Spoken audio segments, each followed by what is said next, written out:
बिस्मिल्लाहिर्रहमानिर्रहीम अस्सलामुअलैकुम वरहमतुल्लाहि वबरकातुहू। उम्मीद है दोस्तों सब खैर व आफियत से होंगे। आज के अपने CSS3 के लेक्चर नंबर 38 के अंदर हम जो है वो हॉरिजॉन्टल नेविगेशन बार जो है वो क्रिएट करने जा रहे हैं। इससे प्रीवियस लेक्चर 37 के अंदर मैंने आपको वर्टिकल नेविगेशन बार जो है वो क्रिएट करना सिखाई थी। अभी नेविगेशन बार के अंदर दोस्तों हमने यहाँ पे एक अनअर्ड लिस्ट ली हुई है HTML के अंदर, और इस अनअर्ड लिस्ट के अंदर कुछ लिस्ट आइटम्स है मेरे पास, जिसमें होम है, सर्विस है, अबाउट, ब्लॉग, प्रोफाइल, कॉन्टैक्ट और लॉगिन है। अगर मैं आपको इसकी सिंपल आउटपुट दिखाऊँ तो कुछ इस तरह की इसकी आउटपुट है। ये देखें आपके सामने कुछ जो है एक अनअर्ड लिस्ट जो है वो आ रही है।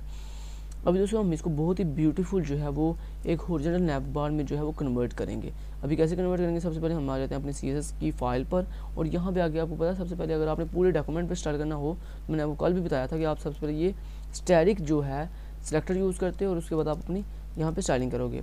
अभी आपने कहा जो बाई डिफ़ॉल्ट मेरी पैडिंग है पूरे डॉक्यूमेंट की, वो बाई डिफ़ॉल्ट क्या कर दो, 0 कर दो।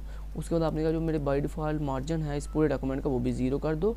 और उसके बाद बॉक्स साइजिंग जो है ये क्या होती है, कल मैंने आपको प्रीवियस लेक्चर में बताई थी कि बॉक्स साइजिंग जब आप बॉर्डर बॉक्स सेट करते हो तो उससे ये होता है कि आपने जितनी विड्थ दी होती है उसी के अंदर आपके बॉर्डर की विड्थ भी एडजस्ट होती है। ठीक है जी। अभी मैंने पूरे डॉक्यूमेंट को स्टाइल कर लिया।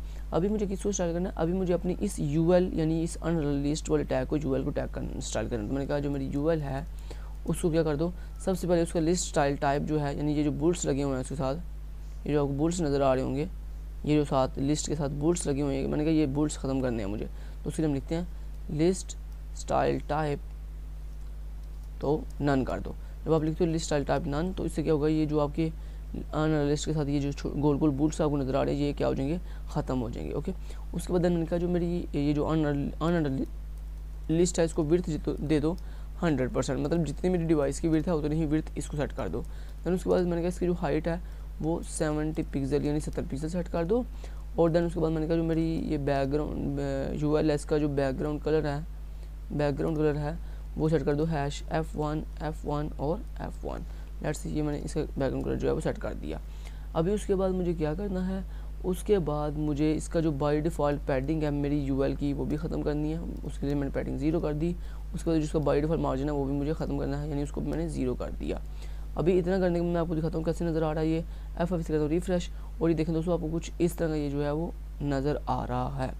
अभी मैंने क्या किया, यहाँ पे आया और मैंने कहा अभी जो मेरी अनलिस्ट के अंदर जो LI लगे हुए हैं, ये अनलिस्ट के अंदर जितने भी LIs हैं इनको मुझे स्टाइल करना है। तो उसके लिए मैंने क्या किया, मैंने यहाँ पे आया, मैंने कहा जो मेरी LI है उसके अंदर जो मेरी UL है उसके अंदर जो LI टैग्स लगे हुए हैं उनको सबसे पहले क्या करो, सबसे पहले उनको डिस्प्ले इनलाइन कर दो। दोस्तों अगर आपने एक ऐसी चीज़ या आपके सारे ये जो आपके जितने भी LIs हैं ये कैसे आ रहे हैं, एक कॉलम के अंदर आ रहे हैं। अगर दोस्तों आपने अपनी ये तमाम LIs को एक रो में कन्वर्ट करना हो, मतलब एक लाइन में लेके जाना हो, तो उसके लिए हम डिस्प्ले इनलाइन प्रॉपर्टी यूज़ करते हैं। तो मैंने कहा डिस्प्ले इनलाइन कर दो इनको। उसके बाद मैंने कहा इसकी जो पैडिंग है वो 20 पिक्सल यानी टॉप से बॉटम से लेफ्ट से राइट से जो है वो कितनी सेट कर दो, 20 पिक्सल सेट कर दो। उसके बाद मैंने कहा जो उसका कलर है वो #000 यानी ब्लैक कलर सेट कर दो। और उसके बाद फ़ॉन्ट का जो साइज़ है वो 16 पिक्सल सेट कर दो। फ़ॉन्ट का जो साइज़ है वो 16 पिक्सल सेट कर दो। इतना कर दिया। अभी उसके बाद उसमें मैं क्या करने जा रहा हूँ, मैंने कहा जो इसके अलावा हमने ये करना है कि हाँ जब मैं माउस लेके जाऊँ, यानी जब मैं इस अपने किसी भी LI पर माउस लेके जाऊँ तो उसका शेप जो है वो पॉइंटर बन जाए। तो उसकी हम प्रॉपर्टी आपको पता यूज़ करते हैं कर्सर और आगे हम लिख देते हैं पॉइंटर। ठीक है। उसके बाद दोस्तों अभी मैं आपको पहले इतना करके दिखा देता हूँ ये कैसे नज़र आ रहा है। F5 से करता हूँ रिफ्रेश, और ये देखें ये एक प्रॉपर लाइन में नज़र आ रहा है। लेकिन दोस्तों ये जो LI हैं ये हमारे बिल्कुल टॉप पे फिक्स हुए हैं, इनको मिड में कैसे लेके आएंगे दोस्तों, उसके लिए हमारे पास एक प्रॉपर्टी होती है लाइन हाइट के नाम से, लाइन हाइट। तो लाइन हाइट हम कितनी देते हैं दोस्तों, अगर आपने अपनी चीज़ को बिल्कुल सेंटर में लाना हो तो यहाँ पे आपने जितनी हाइट सेट की होती है ना, यहाँ पे आपने हाइट्स कितनी सेट की है UL को 70 पिक्सल, उतनी ही आपने वैल्यू जो है यहाँ पे लाइन हाइट की सेट करनी है। तो मैंने कहा इसको भी 70 पिक्सल, लाइन हाइट भी 70 पिक्सल कर दो। जिससे क्या होगा आपकी बिल्कुल वर्टिकली आपकी चीज़ जो है सेंटर में आ जाएगी। F5 से किया रिफ्रेश, और ये देखें आपकी चीज़ जो है वो वर्टिकली बिल्कुल सेंटर में आ गई है। अभी मैं चाहता हूँ जब मैं किसी LI के ऊपर ऐसे माउस लिख जाऊँ तो उसका बैकग्राउंड कलर और उसका फोरग्राउंड कलर जो है वो चेंज हो जाए। तो उसके लिए हम यहाँ पे सूडो क्लास यूज़ करेंगे होवर की। सो यहाँ पे आए और यहाँ पे आके मैंने लिखा कि जो मेरी UL है उसके अंदर जो LI है उसको जब मैं किसी भी LI को जब मैं होवर करूँ तो उसका जो बैकग्राउंड कलर है वो चेंज हो जाए। उसका जो बैकग्राउंड कलर है वो क्या हो जाए, #555 ये उसका बैकग्राउंड कलर है दोस्तों, ये चेंज हो जाए। उसके बाद मैंने कहा उसका जो कलर है, टेक्स्ट का जो कलर है वो सेट हो जाए हैश लेट्स से FFF यानी वाइट कलर सेट हो जाए।